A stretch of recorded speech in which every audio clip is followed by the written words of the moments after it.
savez, les États-Unis ont été pour la première fois sur leur territoire national la cible d'une spectaculaire offensive du terrorisme dont les effets terrifiants, comparables à ceux d'un tremblement de terre ou d'un bombardement aérien, ont été aggravés par l'urbanisme et l'architecture particulière des objectifs visés. On sait aussi que cette forme spectaculaire du terrorisme vise plus encore à atteindre des objectifs psychologiques multipliés à l'infini par les médias que les effets personnels ou matériels, si lourds soient-ils. Dans ce cas, tout a concouru pour faire de cette attaque un événement international et même historique, traumatisant profondément non seulement les compatriotes des victimes, mais dans le monde, tous les hommes de cœur. J'ai pour ma part et en votre nom présenté mes condoléances au peuple américain en la personne de son président. La France peut et doit compatir au malheur d'un allié. En revanche, elle ne saurait, comme l'a proposé Chirac, s'aligner inconditionnellement sur la politique de représailles annoncée par les États-Unis. Qu'il faille se prémunir contre les risques du terrorisme par une coopération renforcée, certes, mais on ne peut à la fois déplorer les attentats commandités par les islamistes extrémistes et discuter de l'avenir de 2 départements français avec les terroristes corses ou les basques. Il y a peu, on faisait procès à l'armée française d'avoir utilisé des procédés brutaux pour démanteler les réseaux terroristes du FLN lors de la bataille d'Alger en 1957. Cette offensive d'attentats à la bombe contre la population civile fut brisée en quelques semaines par la 10e division parachutiste du général Massu, exécutant les consignes très fermes du gouvernement français d'alors, socialiste. C'est son succès d'alors qui explique l'offensive politique lancée récemment par le Parti communiste de Robert Hue, aujourd'hui au gouvernement, on croit rêver. Offensive lancée en partie pour défendre le Parti communiste d'avoir été à l'origine de ces actions criminelles, mais en partie aussi pour intimider dans l'avenir les forces de sécurité qui se trouveraient placées devant les mêmes responsabilités. On est d'ailleurs, semble-t-il, dans les milieux de gauche, plus indulgents aux méthodes utilisées par le gouvernement de M. Sharon, aux prises en Israël avec la situation de violence urbaine issue de l'occupation militaire du territoire palestinien et de la politique des colonies, mais aussi des revendications totalitaires des extrémistes arabes. Aujourd'hui, tel qui s'indignait des méthodes utilisées réclame qu'on fasse une guerre sans limite aux responsables présumés des attentats aériens de New York et de Washington. Et on accepterait volontiers que des chasseurs américains aient pu abattre, par exemple, un avion de ligne et ses passagers pris en otage pour éviter qu'on ne le précipite sur un objectif. Que dans ces terribles circonstances, un chef doit faire ce choix cornélien peut se concevoir. Mais cette hypothèse montre l'intérêt qu'il y a à ce que les pays soient dirigés par des mains fermes et des cœurs solides. Mais elle montre aussi la versatilité morale des opinions et des intelligentsias. Que sont donc devenus les adversaires de la peine de mort?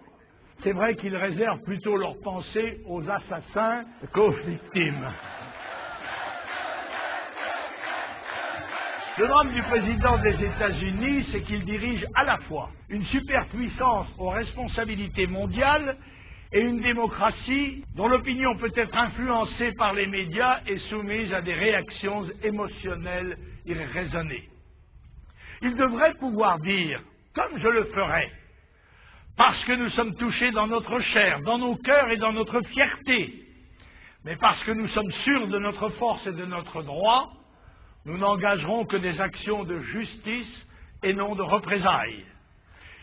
Et puisqu'il s'agit d'un crime, nous préférons prendre toutes les mesures pour atteindre les vrais coupables que de risquer par des actions aveugles de frapper des innocents.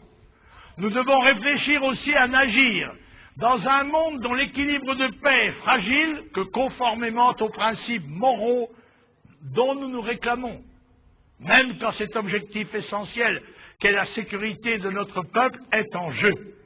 Hélas, nous avons pu constater dans d'autres temps et d'autres lieux qu'il s'agit là d'un vœu pieux et que dans beaucoup de circonstances, la politique américaine, en affichant le respect des droits de l'homme, les violait gravement sans justification vitale. Puisqu'il est question de dénoncer universellement le terrorisme et d'accepter de grands sacrifices pour mener contre lui une guerre longue et opiniâtre, peut-être faut-il le regarder en face. Quelle définition universelle pourrait-on en donner aujourd'hui? Je propose celle-ci.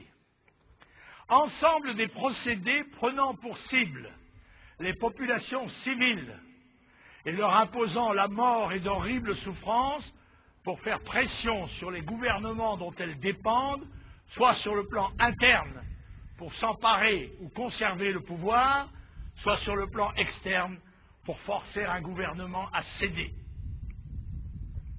Hélas, il faut savoir que la Révolution française a le triste privilège d'avoir été la première affaire de la terreur, qui donna d'ailleurs son nom à la période 1793-1794, un système de gouvernement. Les dictatures socialistes du XXe siècle, qu'elles aient été nationales ou internationales, et qui furent ses filles naturelles, massacrèrent des millions d'hommes, et pour le communisme des dizaines et des dizaines de millions d'hommes et de femmes, furent en plein sens du terme des gouvernements de terroristes fiers de l'être. Le terrorisme peut donc être un système de gouvernement. Il peut aussi être une tactique de conquête du pouvoir. Il vise alors non seulement à intimider ou attaquer le pouvoir en place, mais à contraindre par la menace et le crime la population à le rejoindre et à le servir, comme en Corse par exemple. Le terrorisme rejette les lois de la paix et celles de la guerre, qu'observe ou prétendent observer les États. Il est l'arme des faibles et compense par une violence extrême ses handicaps. Mais un certain nombre d'États respectés aujourd'hui sont nés ou ont vécu de la pratique alternative ou permanente du terrorisme. À cette définition, mesdames et messieurs, correspondent incontestablement les attentats aériens qui ont ensanglanté New York et Washington, dans une Amérique qui n'avait jamais connu de telles attaques étrangères sur son sol, et que ses ennemis ont voulu blesser et humilier. Mais les méthodes terroristes ne sont pas le monopole d'organisations secrètes, subversives ou révolutionnaires. Il existe aussi ce qu'on pourrait appeler un terrorisme d'État. Et dans cette définition entrent, par exemple, les grandes offensives aériennes de la Deuxième Guerre mondiale qui firent dans les populations civiles de l'Europe des millions de morts, comme en Angleterre, à Coventry ou à Londres, comme en France occupée, celles qui détruisirent plusieurs de nos villes, causant des milliers de morts, ou encore celles qui détruisirent les grandes villes allemandes, comme à Dresde, qui n'était pas un objectif militaire et était envahie par les réfugiés, où le bombardement fit 200 000 morts en une seule nuit, ou encore Hiroshima ou Nagasaki au Japon, ou plus récemment encore en Yougoslavie, où les objectifs civils et économiques furent systématiquement détruits pour ne pas avoir à affronter l'armée sur le terrain, ou dans un Irak écrasé sous les bombes, où même en temps de paix pour faire céder Saddam Hussein, les alliés anglo-américains provoquèrent la mort de plus d'1 million d'enfants par un blocus féroce qui dure depuis 10 ans. La vague d'émotions soulevée dans le monde par les attentats terroristes de New York et Washington et orchestrée par les médias du monde entier, l'enrégimentement des gouvernements étrangers et de leurs opinions publiques sous la menace d'être considérés et punis comme complices peuvent apparaître exagérés si on les compare à l'indifférence qu'ont généré les conflits et les misères des petits pays et des peuples pauvres ou vaincus. Je pense que dans sa bouleversante émotion, Le peuple américain se croit sincèrement victime d'une agression incompréhensible, et tout est fait pour qu'il continue à le croire aveuglément. Mais je pense qu'il devrait exiger de ses gouvernants qu'ils fassent leur autocritique et reconnaissent dans leur malheur leur part de responsabilité. Car le peuple américain doit savoir que la politique hégémonique menée dans le monde par ses gouvernants a causé des souffrances immenses, des injustices majeures et fait naître des ressentiments et des haines sans limite. Dans ces tragiques circonstances, cependant, les larmes ne doivent pas nous aveugler. Il y a un temps pour le chagrin et le deuil, et la France, l'ai-je dit, peut et doit compatir au malheur d'un allié, à la souffrance des victimes et à la peine des familles. En revanche, elle ne saurait, comme le propose Chirac, s'aligner inconditionnellement sur la politique de représailles annoncée par les États-Unis. Les États-Unis sont une grande nation, une superpuissance, en mesure de dicter sa loi au monde, et en tout cas d'en avoir la tentation, si la lâcheté et le renoncement des nations européennes l'appellent à intervenir partout dans le monde comme un grand frère, comme Big Brother. L'Amérique peut croire que son pouvoir est absolu, et cette immunité, surtout depuis la disparition de l'URSS et de l'équilibre de la terreur nucléaire, peut la tromper sur l'étendue de ses responsabilités et les limites de ses possibilités. Le blocus américain, ai-je dit, en Irak a causé des ravages. La compassion que mérite le drame de New York ne doit pas être à sens unique. Il doit aussi incliner au réexamen de politiques inhumaines et injustes. Si le terrorisme est un retour à la barbarie, ce que je crois, alors il doit être banni, mis hors la loi. Les terroristes frappaient sans merci, mais pas seulement en Afghanistan, aussi en Espagne, en Algérie, en France. Mais il est des terrorismes plus terribles encore par leurs effets, plus hypocrites dans leurs moyens. Par exemple, ceux qui sont responsables d'avoir affamé des populations civiles ou détruit les cadres historiques, politiques, économiques qui assuraient au peuple liberté, sécurité, identité, dignité. En déclarant qu'il s'agit d'une guerre, George Bush ne fait-il pas une erreur fondamentale? Au lieu de diaboliser le terrorisme, il l'exorcise, en l'intégrant au procédé ordinaire de la guerre qui, on le sait, a pourtant le plus grand mal à se donner d'autres lois que celles des vainqueurs et des puissants. Il est choquant de voir parader sur nos écrans les combattants verbaux de la lutte antiterroriste. Les Rodomont, Tartarins et Tranche-Montagne du Palais Bourbon, nains politiques qui sont de surcroît pourtant cul-de-jatte et manchots. Tous ces gens-là découvrent aujourd'hui ce que nous dénonçons depuis des années, voire des décennies, et se donnent le ridicule, tout en nous bâillonnant, de nous faire la leçon. La perte de l'indépendance nationale, la mondialisation et les conséquences dramatiques sur l'économie française, la disparition progressive de nos industries, de notre agriculture, de notre marine, de notre armée, les délocalisations et le chômage, l'émigration des jeunes Français loin de l'enfer fiscal, l'immigration-invasion de millions d'étrangers qui diluent la nécessaire identité de notre peuple et aggravent dangereusement une criminalité et une délinquance issues de la décadence de nos mœurs et de la désintégration de nos institutions, de nos lois, de nos systèmes sociaux, familiaux et scolaires. Aujourd'hui, on parle de terrorisme, mais il existe chez nous, en France, dans le pays auquel nous nous intéressons en priorité, parce que nous l'aimons, parce que nous sommes des patriotes et parce que nous sommes des élus chargés par lui de parler et d'agir en son nom. Bien d'autres problèmes aussi, et même plus importants et plus graves, dont nous aurons l'occasion de parler pendant la campagne électorale. À ce stade de l'analyse, il est légitime de se poser la question de savoir quelle est, dans ces événements et ces risques, la place de l'islam, de l'islamisme ou du terrorisme islamiste dans cet événement tragique. L'islam compte aujourd'hui 1 milliard d'adeptes. Il est la religion d'un homme sur 6 dans le monde et étend son influence sur une vingtaine de pays, allant du Maroc à l'Indonésie et aux Philippines. Il constitue aussi des minorités importantes dans de nombreux pays, dont la France. Il ne connaît pas la distinction entre le spirituel et le temporel et mêle règles de foi, de droit et de comportement, ce qui pose évidemment des problèmes qui peuvent être conflictuels avec les communautés nationales majoritaires.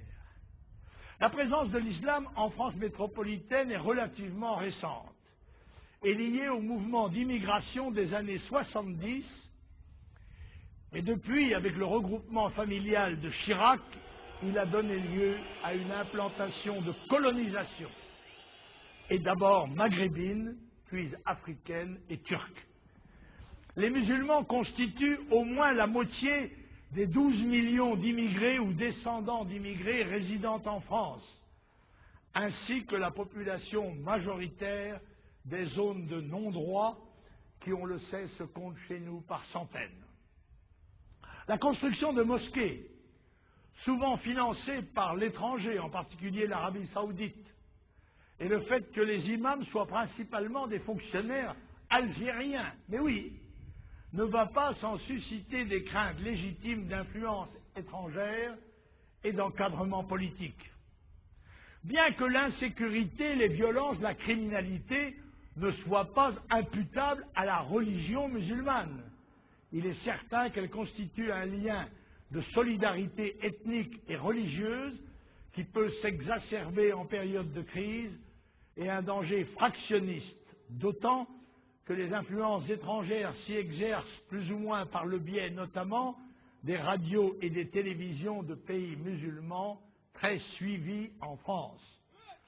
Cela ne doit pas nous faire oublier que beaucoup de Français de confession musulmane sont des citoyens respectueux des lois et attachés à leur patrie française, qu'aussi beaucoup d'entre eux ont prouvé sous les plis du drapeau tricolore, au péril de leur vie, qu'ils étaient des Français à part entière.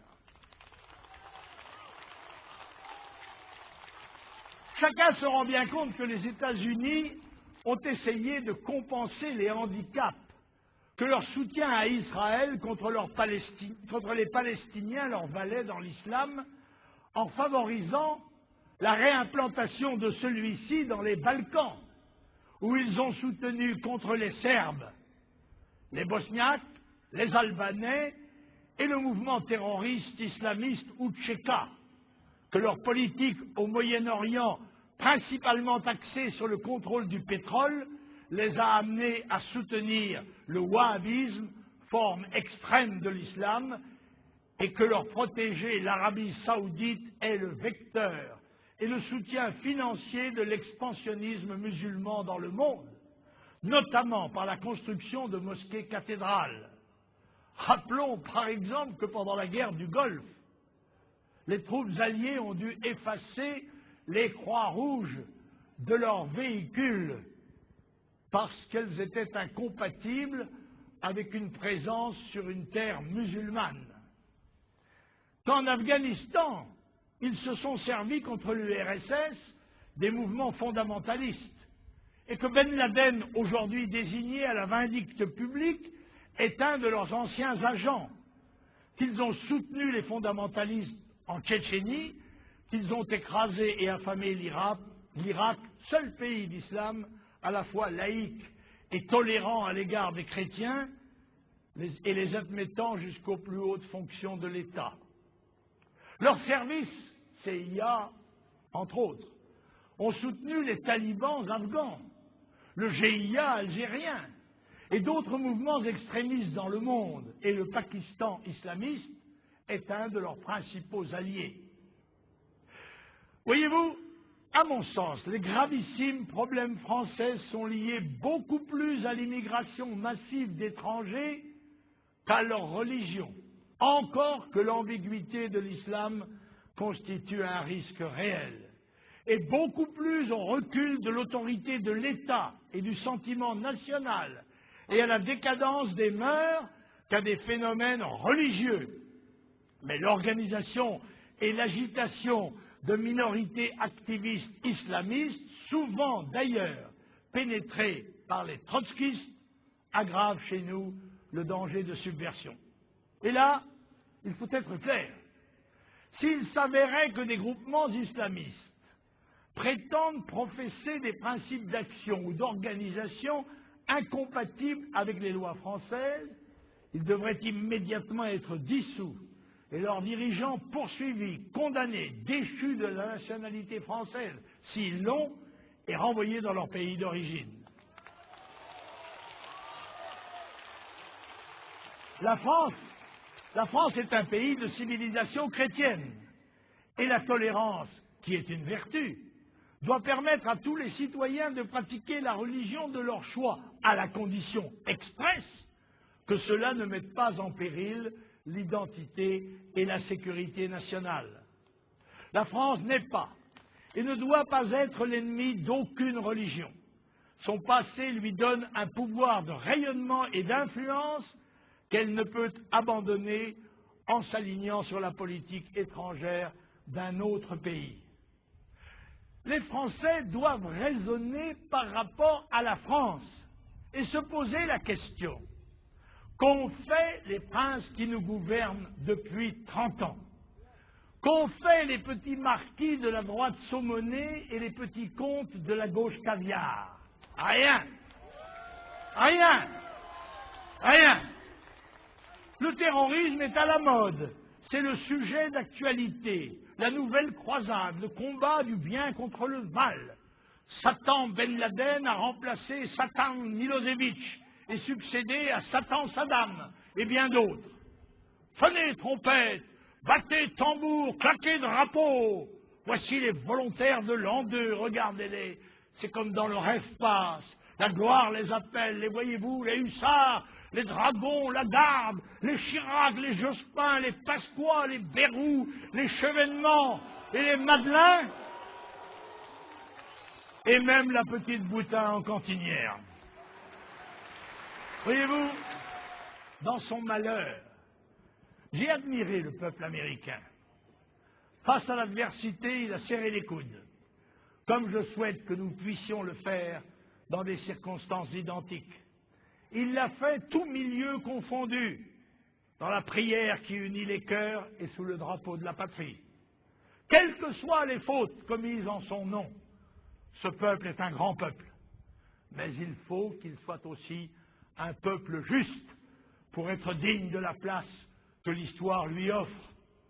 Je souhaite de tout mon cœur que les Français n'attendent pas d'être frappés pour comprendre que leur salut est dans la patrie, dans leur patrie, et que sans elle, il n'y a pas de liberté, de dignité, d'honneur, ni de joie de vivre.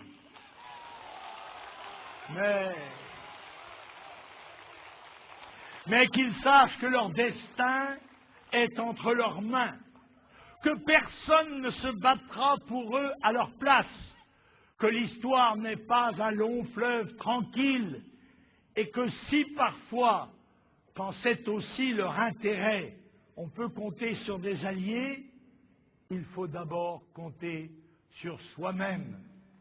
Et c'est pourquoi nous refusons que nos destins soient fondus dans les grandes marmites européennes ou atlantiques dans lesquelles nous serions cuits et mangés. Avant que de se mêler d'un problème spécifiquement américain, les pouvoirs publics français doivent avant tout agir pour préserver la sécurité interne des citoyens et externe de la nation. Et l'attaque de New York et Washington doit être pour tous, et quels qu'en soient les auteurs, un avertissement tragique et solennel. Car si ces attentats ont révélé la vulnérabilité du pays le plus puissant du monde, nous sommes encore plus vulnérables.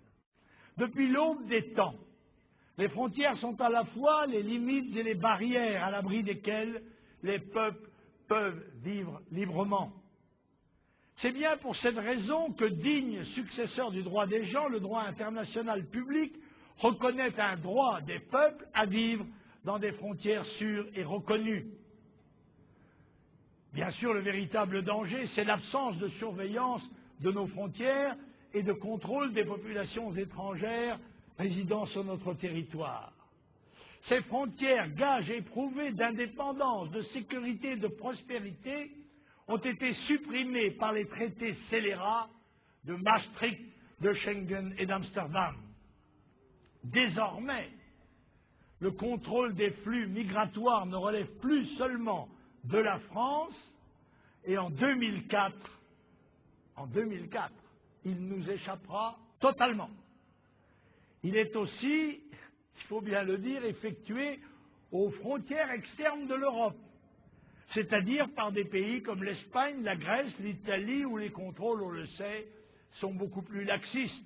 Il faut dire que ces pays n'ont aucun intérêt à durcir leur législation en matière d'accès à leur territoire, puisqu'ils savent que la France est le point d'arrivée des filières de l'immigration. En effet, avec l'acte unique et Schengen, la libre circulation a été mise en œuvre à l'intérieur de la communauté.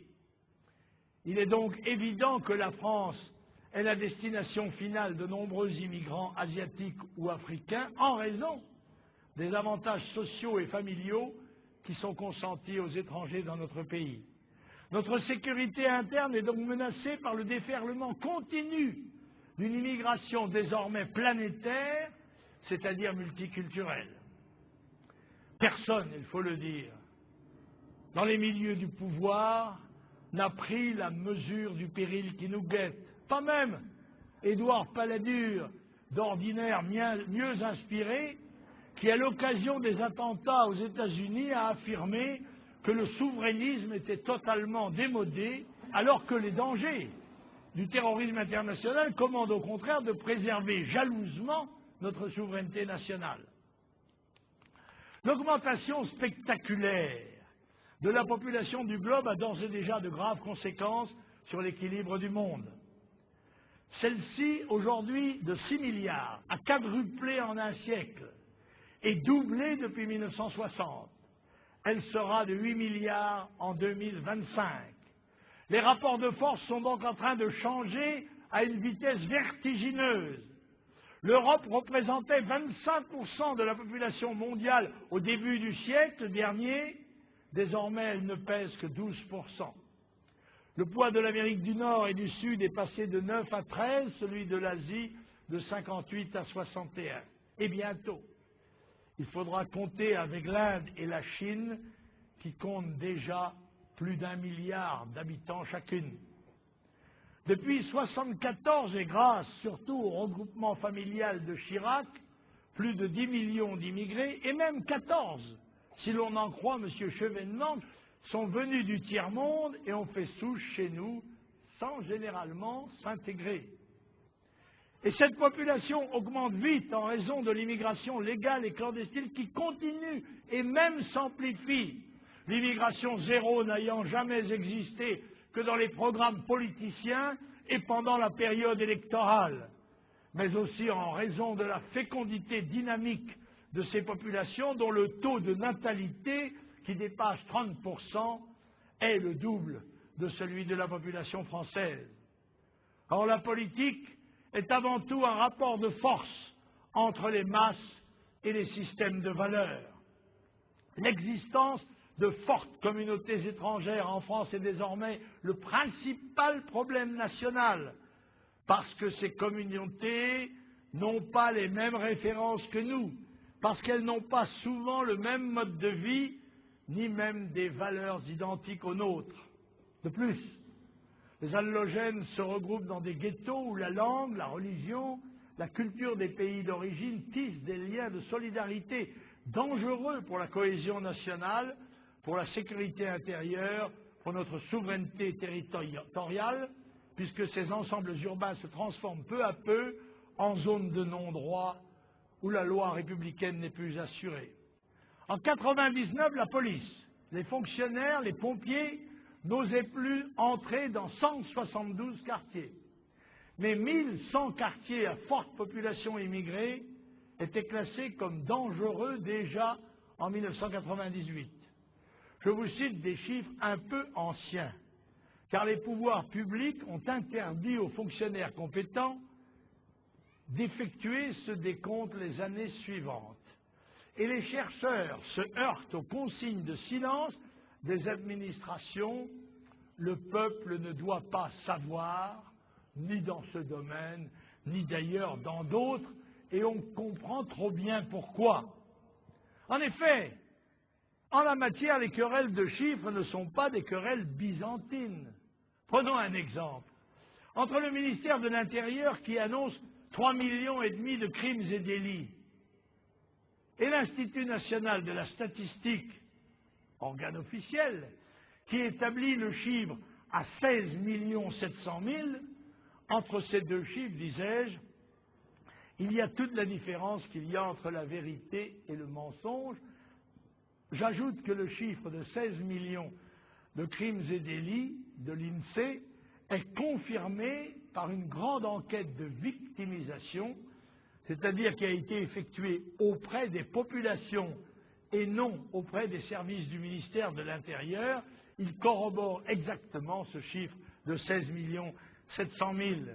Eh oui, mesdames et messieurs, après la disparition de l'URSS, la France est devenue, selon le mot d'Arthur Koestler, le pays du mensonge déconcertant.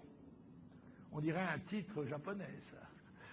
Déconcertant parce qu'au pays de la Révolution française, de la démocratie, des droits de l'homme, on refuse d'informer les citoyens car on craint le peuple et on se défie de lui. Et il n'y a pas, mesdames et messieurs, d'autres explications au bâillonnement dont nous sommes les victimes. Car si nous pouvions parler, exprimer nos opinions et les faire discuter par le peuple français, il ne fait aucun doute pour nous ni pour eux qu'ils seraient convaincus par nos arguments. Mais, malgré ce défaut d'information, le peuple sent bien qu'il y a un lien entre l'immigration et la délinquance, sauf peut-être à Neuilly et encore, entre l'immigration et l'insécurité, entre l'immigration et les risques de troubles civils. Je dois dire, mesdames et messieurs, que ces rapprochements étaient naguère poursuivis par les parquets et condamnés par les tribunaux correctionnels, car il est interdit, en principe chez nous, de dire qu'il y a un rapport entre immigration et insécurité. Ce sont des méthodes soviétiques, mais faut-il s'en étonner quand le pouvoir est aux mains des socialo-communistes?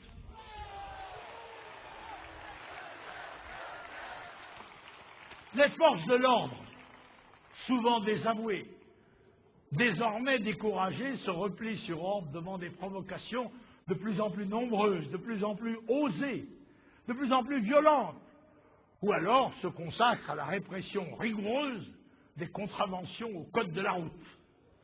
Il faut dire que le mauvais exemple vient d'en haut.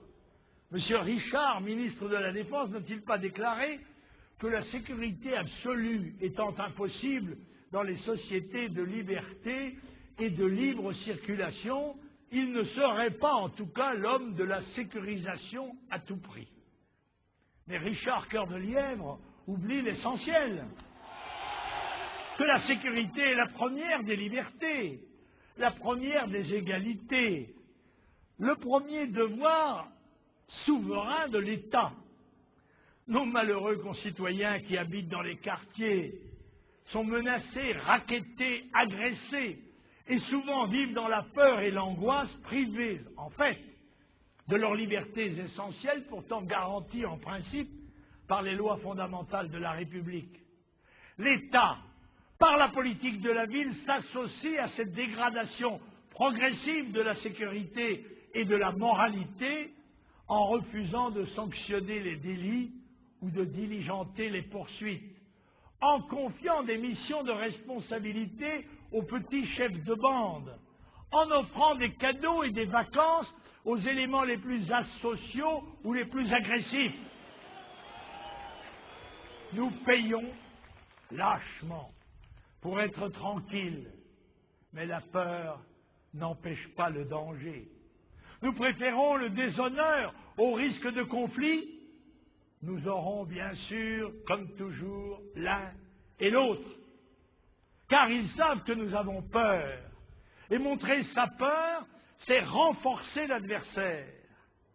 Notre société se fait volontairement le vecteur du désordre, en commettant chaque jour ce transfert de pouvoir de la légalité vers la délinquance.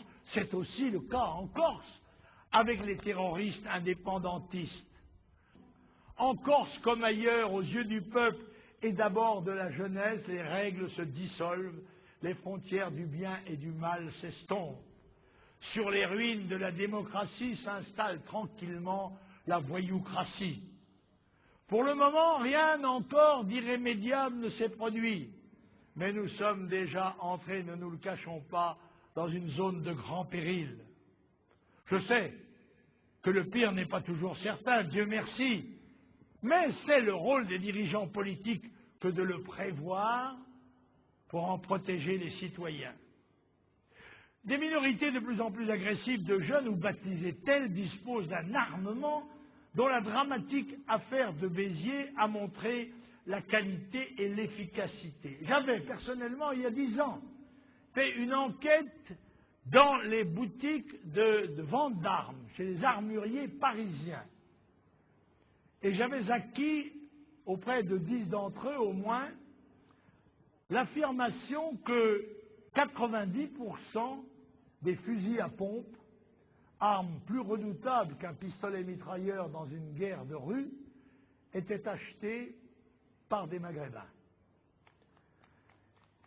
Des bandes de plusieurs dizaines, voire plusieurs centaines d'entre eux, agissant de façon concertée avec des moyens modernes de communication et de transport, une langue étrangère commune, créer une spirale de troubles pouvant déboucher à terme, ce qu'à Dieu ne plaise, sur la guerre civile. Cette guerre civile larvée encore aujourd'hui, se nourrit aussi du déclin du civisme. Oui, notre pays est affaibli par la disparition du sens civique, ainsi que par la criminalisation du patriotisme, fruit vénéneux de la décadence de l'institution familiale, traditionnellement gardienne de la transmission de ses valeurs, de la marxisation de l'institution scolaire et universitaire, de la disparition de la conscription. La cohésion nationale s'en ressent, mais la situation n'est fort heureusement pas aussi grave pour la population que la classe politique cliniquement schizophrène, à l'exemple des Chirac, des Lelouch, des Carucci et autres affirmant sans cesse leur haine du nationalisme français et en revanche leur compréhension, voire leur admiration du nationalisme américain. Voyez-vous, mesdames et messieurs, ce désarmement moral, cette insécurité endémique, cette immigration de masse, nous ont, ne nous le cachons pas, d'ores et déjà considérablement affaiblis. Au point que, si une action insurrectionnelle de quelque ampleur se manifestait, je doute que le pouvoir, empêtré dans son impuissance et dans ses idéologies, puisse y faire face. Les raisonnements les plus élaborés sont impuissants à dire ce que l'instinct de survie le plus élémentaire nous commande depuis des années, le renforcement immédiat de notre système global de sécurité. Ceci implique avant tout une politique de restauration de notre souveraineté territoriale, c'est-à-dire de contrôle à l'accès de notre pays, ce qui implique la suspension immédiate de Schengen et d'Amsterdam, prélude à la dénonciation de ces traités. C'est la raison pour laquelle une véritable politique d'immigration doit être mise en œuvre avant qu'il ne soit trop tard, en rappelant que la nationalité française s'hérite ou se mérite, qu'il faut inverser le courant en coupant les pompes aspirantes familiales et sociales, supprimer les discriminations positives en faveur des immigrés, véritable préférence étrangère et rétablir un contrôle national à nos frontières terrestres, maritimes et aériennes. Lutter contre l'immigration et restaurer l'autorité de l'État est un devoir politique majeur dans une période qui s'annonce instable pour les nations européennes. Cette instabilité commande aussi une politique militaire renouvelée, supposant de rétablir le ministère de la Défense dans sa dignité budgétaire et surtout dans sa dignité combattante. On a transformé notre pauvre armée en milice humanitaire pro-islamique alors qu'elle devrait être mobilisée au service de la sécurité intérieure. Plutôt que d'aller en Macédoine ramasser les armes de l'Outcheka, d'ailleurs financées par les États-Unis, elle devrait ramasser celles qui circulent en toute impunité dans nos banlieues.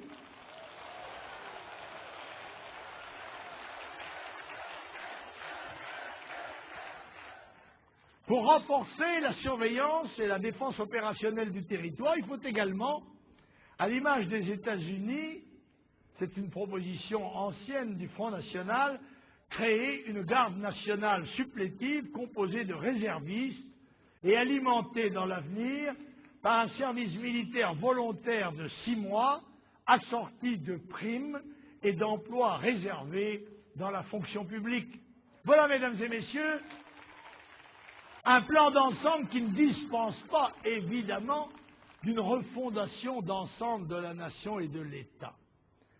Pour assurer la sécurité publique, il ne suffit pas de mobiliser 2 à 3 000 hommes à grand renfort de caméras dans le cadre d'un plan Vigipirate renforcé, avant d'être un Vigipirate renforcé spécial et un Vigipirate renforcé spécial opérationnel, les 3 000 hommes étant d'ailleurs toujours les mêmes. Bon.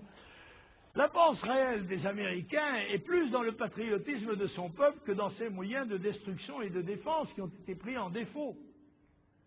Car ce plan a pour effet tangible de distraire nos forces du problème essentiel, la persistance de larges poches d'insécurité. Depuis toujours, la sécurité est d'ailleurs également liée à l'acquisition et à l'exploitation du renseignement et de l'information. La France doit renouer avec une vraie politique du renseignement, visant à renforcer les effectifs et les moyens matériels et juridiques de la DGSE et de la DST. Surtout, chacun sent bien qu'il nous faut une politique légale et une politique pénale digne de ce nom, consistant à poursuivre et à punir tous les crimes et délits, ce qui suppose de renforcer les moyens légaux, matériels et moraux de la police et de la justice.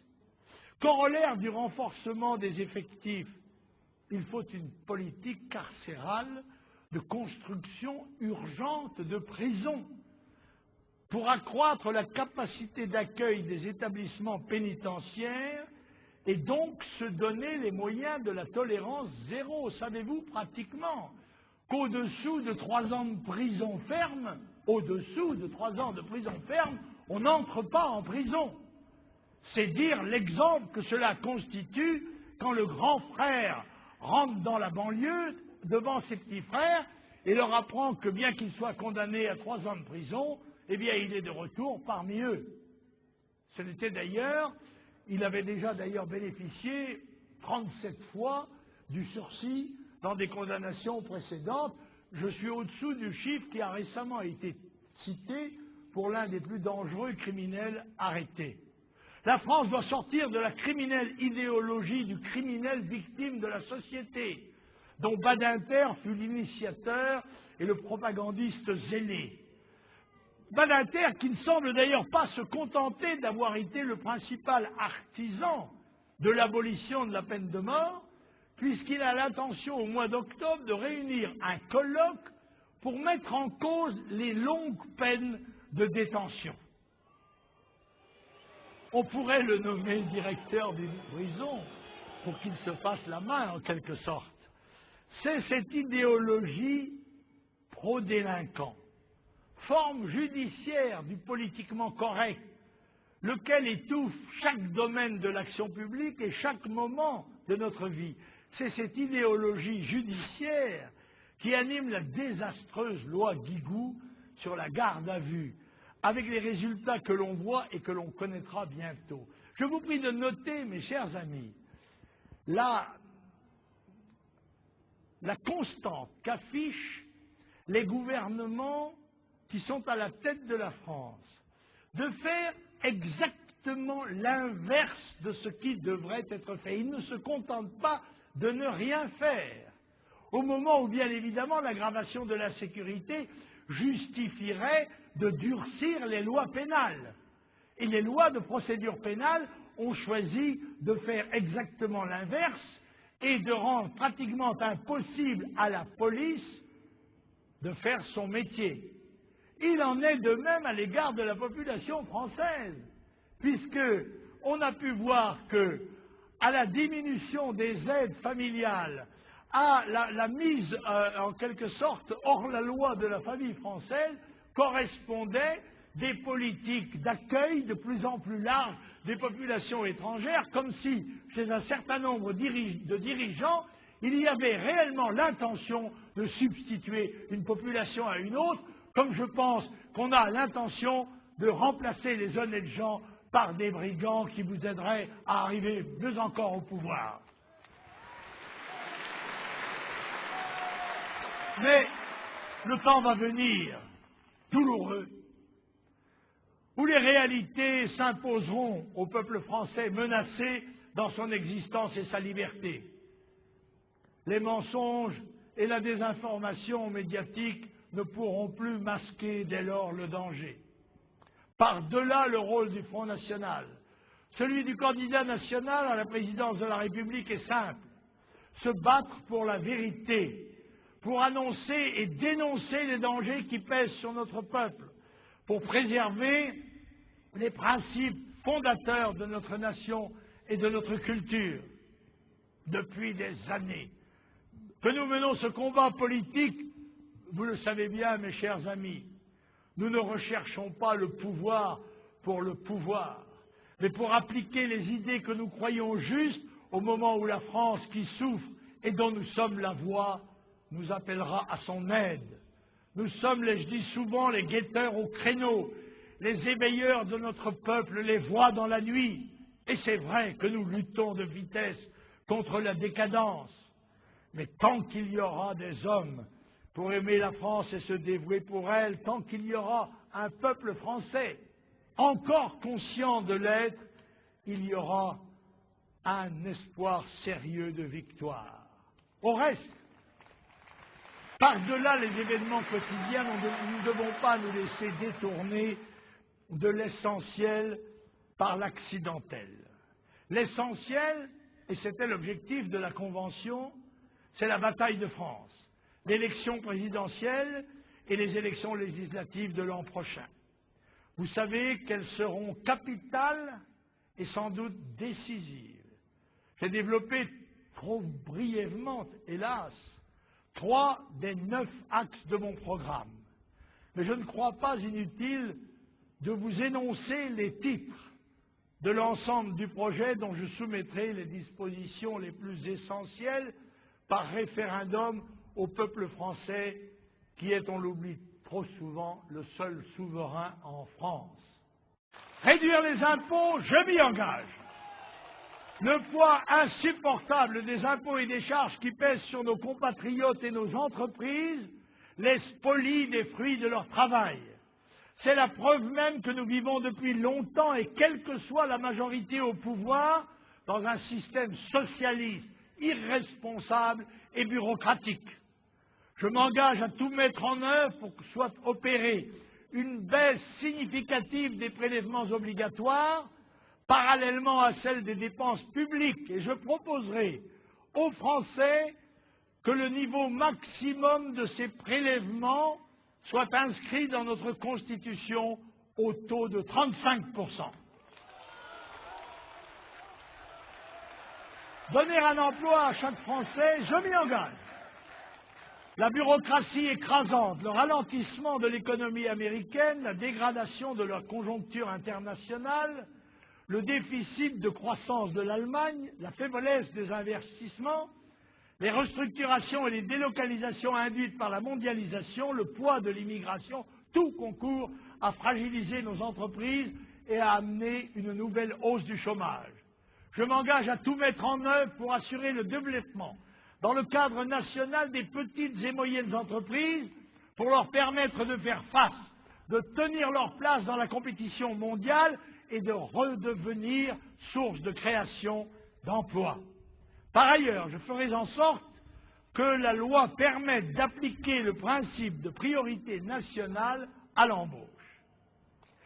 Faire de la famille une priorité, je m'y engage. La famille est le socle de notre société. Je m'engage à lancer une politique volontariste en faveur de la natalité. Avantages sociaux et fiscaux seront accordés aux familles françaises, notamment le revenu et la retraite parentaux. La préférence nationale s'appliquera en matière de logement, de santé et d'allocation familiale. Si je suis élu président de la République, la famille redeviendra un élément fondamental d'équilibre et d'épanouissement pour tous les Français.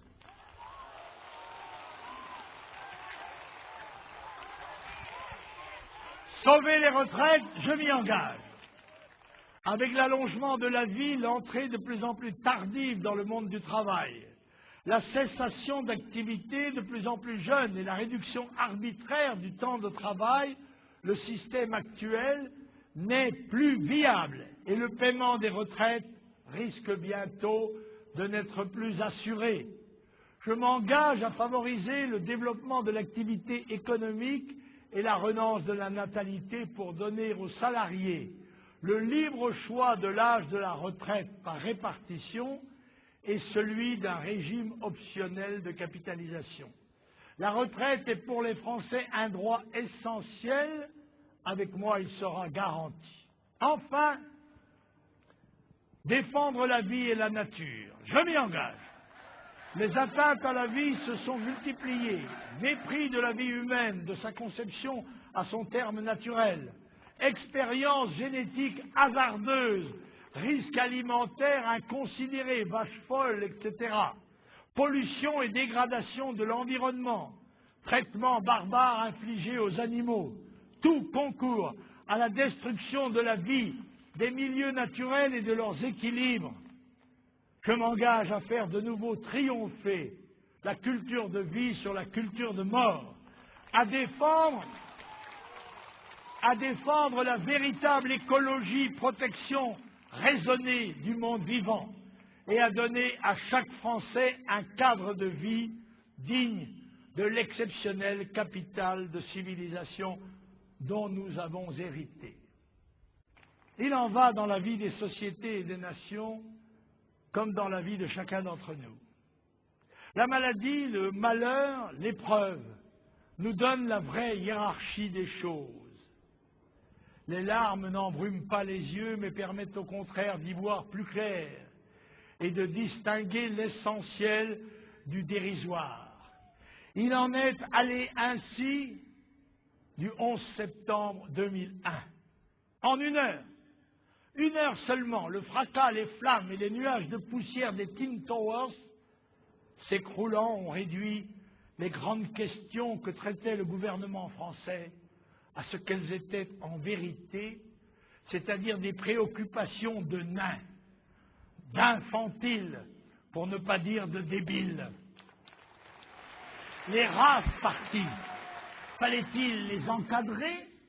C'était là la question dont s'occupait le gouvernement de la France, membre permanent du Conseil de sécurité des Nations Unies. Le Pentagone allait sauter et le ministre de l'Intérieur français se préoccupait des sauteries d'adolescents dans les champs. Pendant que des réseaux, nous dit-on, islamistes, allaient faire sauter le Centre mondial du commerce, le gouvernement français n'avait pour seul grand projet stratégique que le processus de Matignon. Oussama Ben Laden se préparait, nous dit-on, à frapper l'Occident, et seul Jean-Guy Talamoni intéressait le gouvernement français. Quant à un Premier ministre, a pour préoccupation première de traiter avec un modeste plastiqueur local de murs de gendarmerie au lieu de se mobiliser sur le chef mondial, dit-on, d'une armée transnationale de terroristes, cela donne la dimension du Premier ministre en question. Au fond, la politique, c'est comme la génétique. Quand on porte dans son patrimoine le gène de petit agent de groupuscule gauchiste infiltré dans un grand parti, on reste toujours ce petit activiste. Et comme les petits s'assemblent parce qu'ils se ressemblent, à chacun son réseau. D'un côté le réseau Jospin-Talamoni contre Santoni, de l'autre le réseau Ben Laden et l'Afghanistan contre Bush et les États-Unis. Voilà la lumière terrible que les flammes de New York ont projetée sur les hommes, les médias et les institutions de notre pays. Au moins, les incendies géants du 11 septembre auront éclairé nos concitoyens sur les infantiles qui peuplent les écrans, les journaux, les débats et les couloirs ministériels. L'infantile candidat Bayrou qui joue à l'autobus dans le jardin de son grand-père MRP, à moins que ce soit celui de sa mère CDS. L'infantile candidat Madelin, enfant gâté des réseaux de l'ultralibéralisme qui réduit le choc des civilisations à une page entière du Figaro, je cite, sur le fascisme islamiste, après avoir traité du fascisme serbe, du fascisme irakien, sans remonter toutefois à son propre fascisme d'adolescence à Occident. L'autre infantile aussi, Amélie Boutin, qui a disparu depuis le 11 septembre, réduite à sa dimension d'embryon candidat, angoissée à l'idée que les grandes associations familiales américaines risquaient de ne plus envoyer les dollars nécessaires à sa campagne. Depuis le 11 septembre, les yeux des aveugles et les oreilles des sourds sont forcés maintenant de s'ouvrir. Ceux qui ne voulaient pas voir et entendre la vérité sur l'immigration et la mondialisation ne peuvent plus faire le singe à deux pattes, deux sur les oreilles et les deux autres pattes sur les yeux. Maintenant, il y a les pilotes de Boeing kamikazés. Notez que ces hommes vivaient en famille, en Floride, dans des villes américaines, ils travaillaient dans le pays, ils y apprenaient à piloter, les enfants allaient à l'école, et au final, cela a donné 6000 morts. Est-ce que maintenant, on commence à comprendre pourquoi le Front National n'a cessé de dénoncer la folle politique d'immigration? Est-ce que les électeurs RPR vont enfin comprendre la folie du décret de 1975 signé de Jacques Chirac qui organisait le regroupement familial et fabriquait une des causes majeures de l'insécurité aujourd'hui et peut-être demain du désastre? Sur la mondialisation, les dirigeants successifs nous expliquaient que le GATT, l'OMC, le libre-échange, la suppression du droit de douane et la fin des frontières étaient une chance. Les ouvrières de Moulinex n'en étaient pas sûres. Les paysans, eux, savaient que la suppression des frontières, c'est la libre circulation des farines contaminées, des épidémies, de la fièvre apteuse, de la balle folle. Mais maintenant, chacun va voir que la mondialisation est un bateau ivre. La suppression des frontières, c'est la suppression des câbles qui attachaient les caisses dans les soutes du bateau. Quand les vagues se lèvent, le bateau tangue, les caisses non arrimées défoncent les parois et le naufrage est imminent. La crise aéronautique américaine va se répercuter en Europe. Elle commence déjà à se répercuter. Déjà Air France annule l'embauche des salariés d'AOM Air Liberté qui s'étaient recasés. On peut craindre que la chute boursière des États-Unis ne gagne la planète et que les dominos de l'économie mondialisée s'effondrent de proche en proche, comme la crise asiatique de 1997 avait gagné la Russie et l'Amérique latine. Après avoir déjà découvert en janvier 2001 que l'ultralibéralisme, c'est l'électricité rationnée, C'est la ville de Sacramento sans lumière. Les retraités de Californie risquent de découvrir que la déréglementation, la dérégulation et le capitalisme financier mondial peuvent ne plus assurer le paiement des retraites. Mais comment paiera-t-on les retraites si la bourse ne fournit plus les dividendes escomptés? Depuis le 11 septembre, on sent que l'ultralibéralisme et l'ultra-libre-échangisme, les deux tours idéologiques jumelés, les twins, qui éclairaient la planète économique, qui devait supprimer à jamais pour les nations, nous disait le MEDEF, la nuit de la misère. Peuvent-elles aussi s'effondrer? Alors la bombe atomique à retardement des retraites explosera aux États-Unis.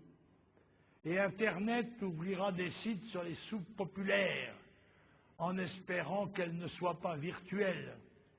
Or, des bombes à retardement de ce type, il y en a des dizaines. Et à New York n'ont exposé que les premières bombes. Les plus terribles éclateront dans les 10 ans qui viennent. Il y a la bombe démographique. Les Français n'y croient pas. Et pourtant des dizaines de rapports, de livres, de Babot, de Charpin et d'autres les en ont avertis depuis longtemps. C'est cette bombe qui va faire la misère matérielle du 3e âge et la misère humaine du 4e âge. Cette bombe démographique va entraîner sur l'Europe le syndrome de Trieste. Trieste est une belle ville, à l'extrême frontière est de l'Italie. Il y a des cafés, il y a les souvenirs envoûtants de l'Empire autrichien, avec Vienne, Prague, Belgrade, tout à côté. Et Trieste va mourir.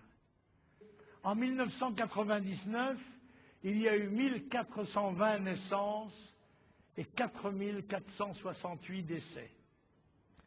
Trieste est championne des suicides, un par semaine. Et Trieste est championne d'Italie de l'avortement. À Trieste, la nouvelle génération arrive par l'autoroute de l'immigration et non par les maternités où on n'accouche plus. Eh bien, Trieste, c'est le résumé de la France, le résumé de l'Europe, l'illustration des effets de la bombe démographique. Quel plan Vigipirate arrêtera les terroristes politiques poseurs de bombes démographiques? Et il y a d'autres bombes. La bombe scolaire, avec l'effondrement du niveau culturel du pays, qui va détruire non seulement les cadres futurs, mais plus, qui va désarmer les âmes. L'âme désarmée, c'était le titre de l'ouvrage du professeur américain Alan Bloom, dénonçant l'effondrement scolaire aux États-Unis. De cet effondrement est sorti l'aveuglement. De cet aveuglement est sortie la politique pro-islamiste des États-Unis. De cette politique est sortie la destruction de l'État laïque irakien et la destruction de la Serbie, sentinelle avancée de l'Occident chrétien face aux terroristes islamistes de l'Učeka albanais. De l'effondrement de l'école française vont sortir des ilotes obéissant aux impulsions des médias. On l'a vu pour le président Ceausescu, fusillé en direct, pour Saddam Hussein. À chaque fois, on fusillait Hitler. Seuls des citoyens cultivés ont pu résister.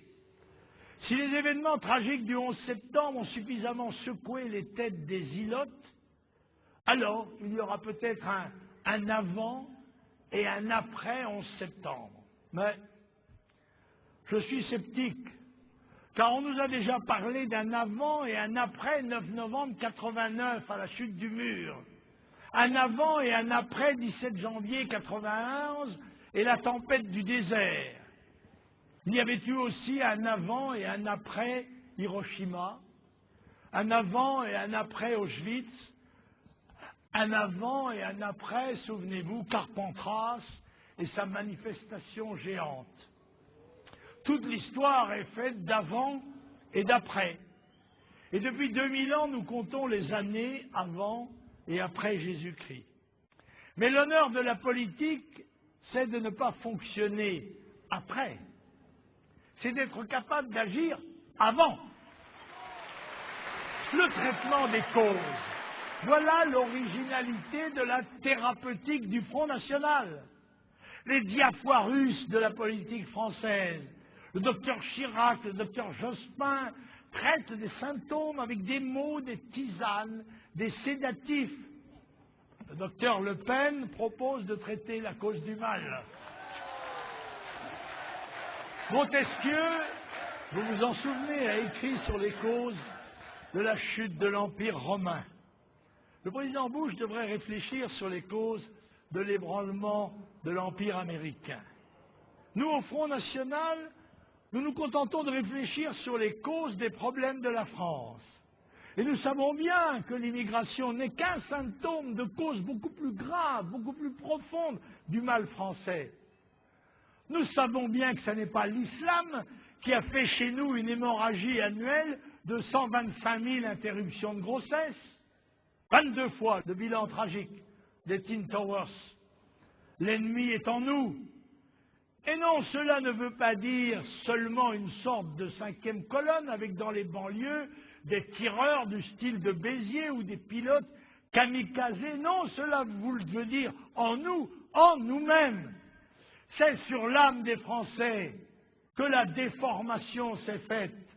C'est au fin fond de notre cœur, de nos familles, de nos divorces, de nos églises, de nos écoles, de nos journaux, de nos tribunaux, de nos livres, de nos idées fausses, de nos pensées négatives, que se trouve le mal qui ébranle la France, la nation, son État, sa survie. Flaubert disait qu'il y avait un partage des responsabilités entre Dieu et l'homme. Dieu est responsable du début et de la fin, de l'introduction et de la conclusion. Nous sommes responsables de ce qui se produit entre ces deux dates. Nous sommes responsables de la reconquête démographique. Et si on ne met pas le paquet financier, culturel et politique dans un plan de redressement soutenu, alors le combat politique n'a pas d'avenir. C'est une de mes priorités présidentielles, 1 million d'enfants de plus sur le mandat de 5 ans. Notre responsabilité, c'est la reconquête économique par la réforme fiscale massive, par la libération des énergies, parce qu'à Toulouse et à New York, les pompiers, les médecins, les sauveteurs n'ont pas travaillé seulement 35 heures. Quand les terroristes ne font pas 35 heures, construit-on une économie prospère en empêchant de travailler. Notre responsabilité, c'est la reconquête de l'école, la reconquête culturelle et la reconquête spirituelle. Si l'Église et ses prêtres ne repartent pas à l'assaut de l'angoisse et du vide de l'Europe, comment pourrons-nous lutter? C'est aussi dans les séminaires, les monastères et les églises que se gagne la bataille de l'universel et de la civilisation. Si le modèle français n'a pas aussi des pères blancs, des bénédictins et autres hommes de foi à opposer aux talibans, alors les missiles n'y pourront rien à eux seuls. Sur la synagogue de Strasbourg, il est écrit au fronton « Ma foi est plus forte que ta gloire ». Mais si Notre-Dame ne sert qu'à faire, à chaque catastrophe, une sorte d'Olympia, où Monseigneur Lustiger donne des concerts œcuméniques avec le docteur Boubaker et le rabbin Citruc, alors la reconquête sera difficile. À cet égard, Molière, qui s'y connaissait en Tartuffe, Trissotin et autres bourgeois gentilshommes, disait « Lorsque sur une personne on prétend se régler, c'est par les bons côtés qu'il faut lui ressembler. » Et Shimon Peres écrivait dans son livre « Que le soleil se lève », en conclusion, « Tous les actes de l'homme commencent dans un rêve, il nous faut rêver. » Eh bien nous, il nous faut un rêve suffisamment grand pour ne pas le perdre de vue pendant que nous allons le poursuivre. Ce rêve, c'est celui que la France se remette à parler à une humanité qui se sent seule, désemparée depuis le Mardi Noir, Alors il faut que la France redevienne la France, qu'elle offre à nouveau à la planète son modèle de gouvernement des hommes et des sociétés.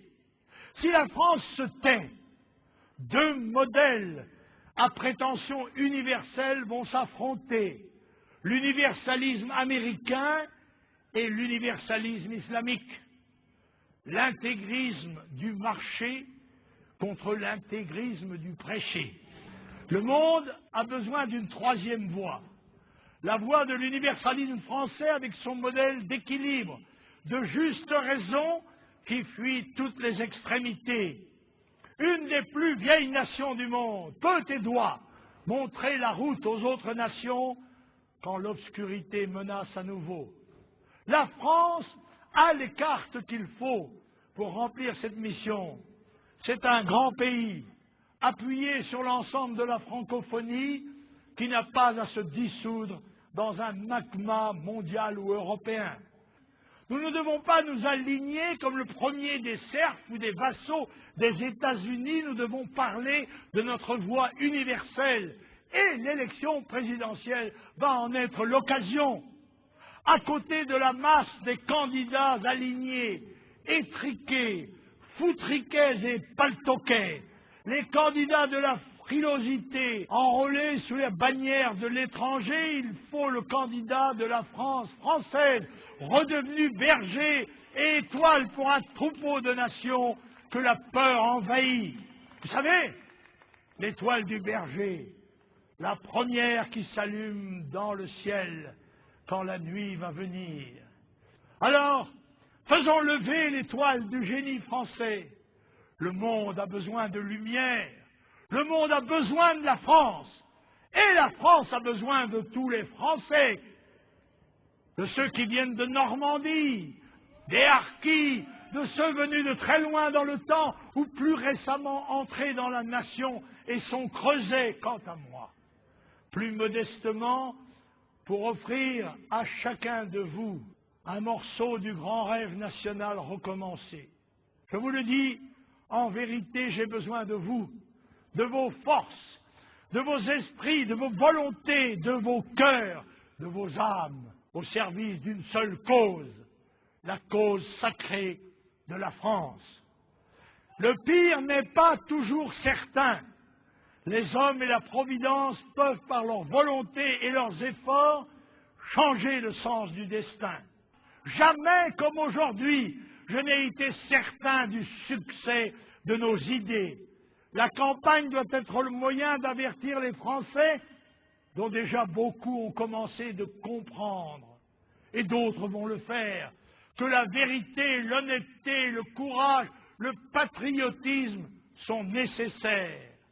Personnellement, je m'engage de toute mon âme et de toutes mes forces, avec l'appui unanime de mes amis du Front National, vous aussi, engagez-vous dans la bataille pour la France, pour la victoire de la France.